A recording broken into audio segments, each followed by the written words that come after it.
Living in harmony is possible if you know your emotions and how to handle them. I am Dr. Carmen Román, and I will share with you the current psychology by myself or by interviewing experts who will inspire you. Learn how to live a life of fullness and how to recover your emotional harmony. Welcome to Emotions in Harmony. Hello, my amigos in harmony. I hope you are doing so well.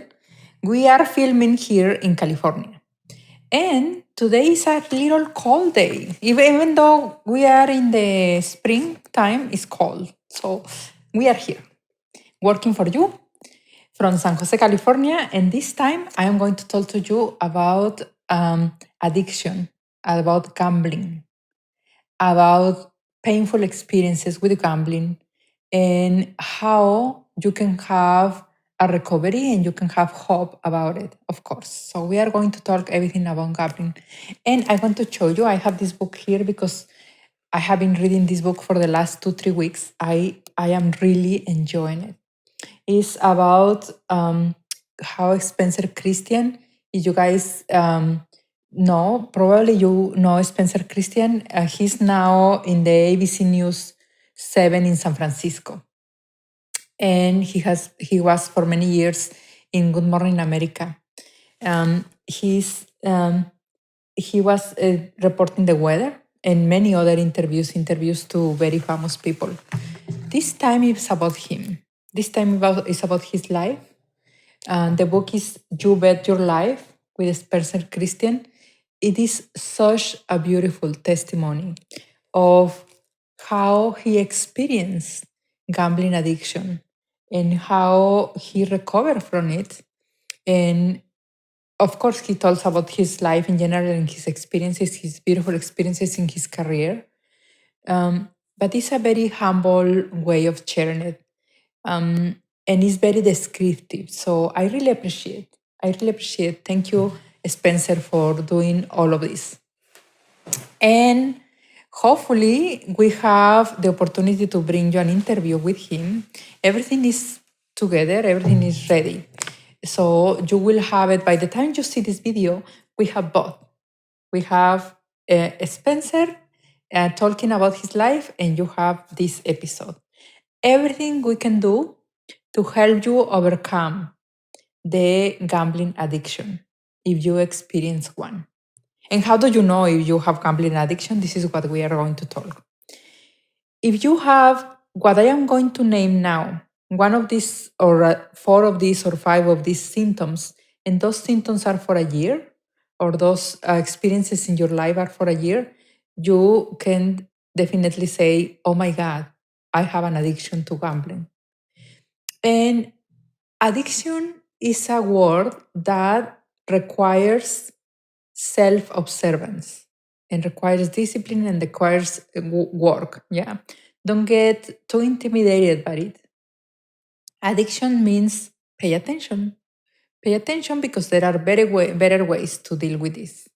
So I am not that keen to talk about mental disorders or diagnosis or something like that. It's just some ways of being in this world are not helpful, and we want to do better. And this is what is this episode about. So if you have noticed in you or in a family member, in somebody that you love, the need to gamble and to increase the amounts and to increase the amount of time that you gamble, and sometimes the amount of money that you go and gamble. So this is a red flag.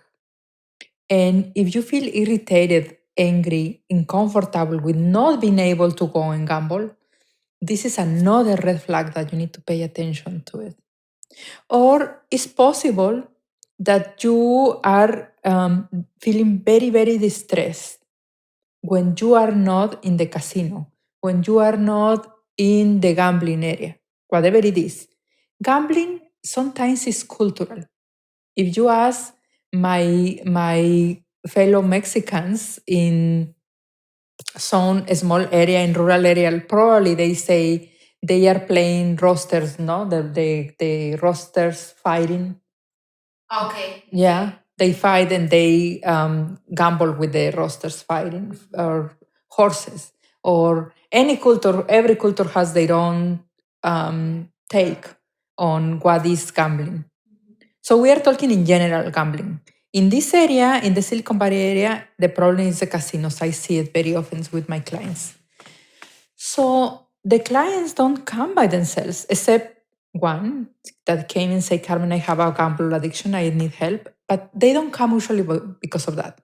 They come, or I notice, because as I told you, as a therapist, as a psychotherapist, I ask every aspect of my client's life, even though they didn't come for that. I ask what you are doing with that and with that and with that and everything. I ask many questions. So this is how I found when they have problems with gambling addiction. They probably have the thinking of, oh, I'm going to go back and I'm going to win this time. Yeah, and I'm going to win and I'm going to win, and it's one day after another. This is another of the red flags. Yeah. They probably lie. Yeah, they lie to themselves, of course. They lie to their family members. They lie to their boss. They lie to whoever cares about them. They lie about their need to go into the casino or into the area of gambling. So most likely you have a family member, or most likely you experience addiction. You will notice the need for lying. And that is in many addictions, in alcohol, in the addiction for food. If you find yourself lying even to yourself, this is a big red flag. Yeah. And they usually rely on others to get more money, to keep gambling. They manage in the good way or not in the good way to get money from others, to keep gambling. So a lot of red flags if you think about it. Something very interesting that research says is that somebody who had parents, a father or a mother who were alcoholic, tends to have gambling experiences.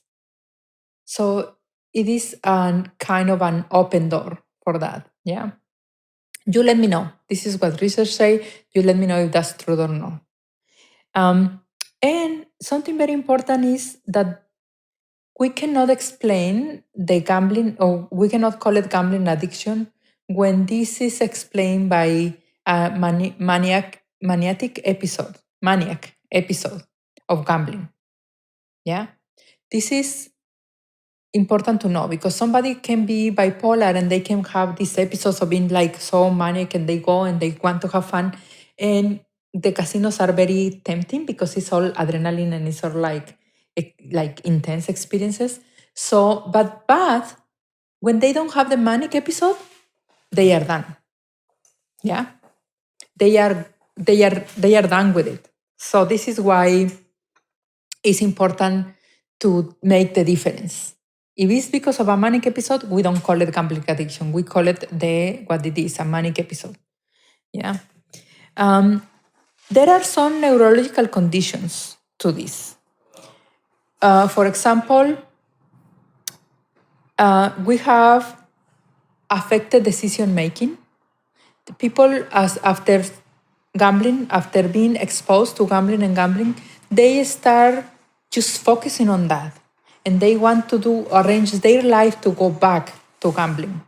They don't have fun with their friends anymore. They don't enjoy that many things because they are waiting to be in the gambling uh, area. They have very hard time controlling their emotions.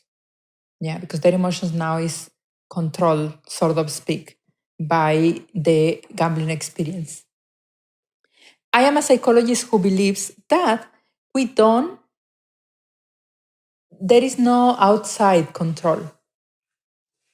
I truly believe that there is not an outside control. It's that I allow somebody or something else to control my emotions. So there is this tendency, yeah, to control. They have this need for being appreciated. because when they are winning, everybody loves them, yeah, and they are the coolest person in the earth, yeah. But when they are losing, they don't have many friends. Yeah, they are the loser. Yeah, who wants to be with the loser? This is why they want to be again and again, because these moments of fame, let's put it that way, are addictive. Yeah, and if you can get it that easily by just, uh, doing some gambling, some playing some games, oh my God, I probably will go again and again. Yeah. The problem with gambling is that it can be actually perpetuated by family members or by friends, because if my friend is winning, I have all these dinners, all these we are spending together, we rent the beautiful car, we have these parties, we have we have this like unrealistic life. Yeah. So this is why if you have a problem and your problem help me and you are my friend, I'm not going to help you to resolve that, because we get money that way. Yeah, or we get fame, or we get experiences, or no, thank you. Keep going. Yeah. So yeah, no. It's something sometimes they can perpetuate. They can help you to perpetuate that. Sometimes we think that somebody who is addicted to something is because they are not thinking straight. Sometimes we think it's because they have painful, difficult life.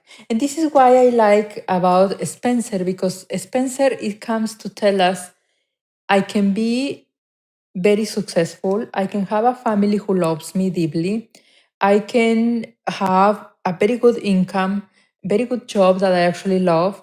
And here I am. I gambled for 2 years. He gambled 2 years, and he gambled a similar amount to $3 million.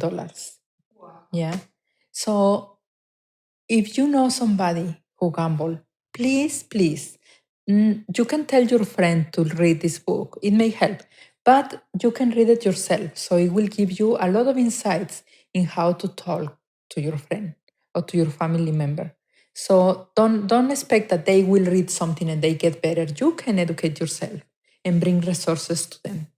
So you can share this video, you can share the video in Spanish, you can share the interview once we have it with Spencer Christian.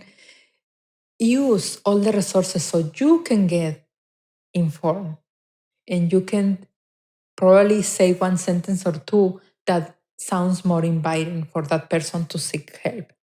So it's good that you are listening to that. Somebody who is gambling take a lot of risk. They risk their relationships. They risk their finances, their stuff, their house, their car, whatever they work hard to have it sometimes. They risk their marriage sometimes. So this is why I'm telling you, this is why I find in family therapy when I am start asking questions, because sometimes it's a hidden problem. And the family will come up with that later. It's like, oh yeah, it's very difficult when I have my child and he was in the casino, he was not with me, or when we went to Disneyland and he's not in the pictures, or she's not in the pictures because she was there in the casino, or we have pictures all over Las Vegas and that person was not there. Yeah, so you miss a lot of beautiful moments of your family and your friends and loved ones, because it is, it is difficult. You may experience isolation, you may experience stress, depression as a result of the gambling experience. Yeah. You may experience high levels of anxiety, you may experience insomnia, you may experience this social awkwardness that sometimes you come and they can go on in life without you, especially after many years of gambling. You come and it's like you were absent for so many inside jokes, so many shared experiences, etc. So this is why it is the isolation part. you may experience the sense of hopelessness. Yeah, you lose your hope because it's like, oh, at some point everything is so nice and all of this winning or whatever, but then some other point I owe so much money. I lie so much to my friends and family. So it is not that difficult that a person who gambles think about suicide. This is why I think about this episode very seriously, because they think that their life is over. If they lose their business or their job or their home, or they are going to jail, or they are, I don't know, credit cards are calling to them, they can be so overwhelmed that they can think about suicide. So please, if you experience gambling addiction, seek help. Go and find a therapist that may help you, a spiritual leader. Go to your religious belief, whatever you think that is going to help you to overcome this addiction. And if a family member or somebody experiences addiction, please keep talking about the topic. Keep calling the attention, because one day he or she may accept the help. Yeah. Okay, so it's everything that I have for now. What you need to do to recover? We are missing this part, yeah? What you need to do to recover? First of all, really go and seek help, because most likely you will not be able to do it on your own, yeah? Second, please get back to your schedule of healthy eating, healthy sleeping, because normally gambling can be overnight and you don't sleep that good. So healthy eating, healthy sleeping, healthy exercise, stick to your healthy habits, because this is going to be your savior. Go and really talk to everybody that you care about and tell them about your addiction. Some of them will be criticizing you. You don't come back to tell them, yeah? You don't keep talking to them. But some ones will be very supportive. So keep talking to them so they can hold you accountable. Stop lying. Make a journal of, I gambled today, this is how much I win, this is how much I lost. Because if you make a journal and you write down, eventually when you say, oh my God, I'm such a winner, blah, blah, blah, you can go to your journal and say, no, I probably win $3,000 today, but I lost 10,000 in the last couple of days. Yeah. Or if you lose, it will help you to keep perspective. You go to your journal and say, I lose today, but I actually win other days. So it's not that bad. It's not helping me. Yeah. So this is what the journaling is about. Go and dance, go and travel, go and do something that requires you to be far away from the gambling situation. Yeah. Okay. Well, that is all that I have. I hope you enjoyed this episode or share with those who need. And bye for now. We have reached the end of another episode of the podcast Emotions in Harmony. See you the next week. Visit www.emotionsinharmony.org, where you can subscribe, find the notes, and be in direct contact with me. Thanks for listening.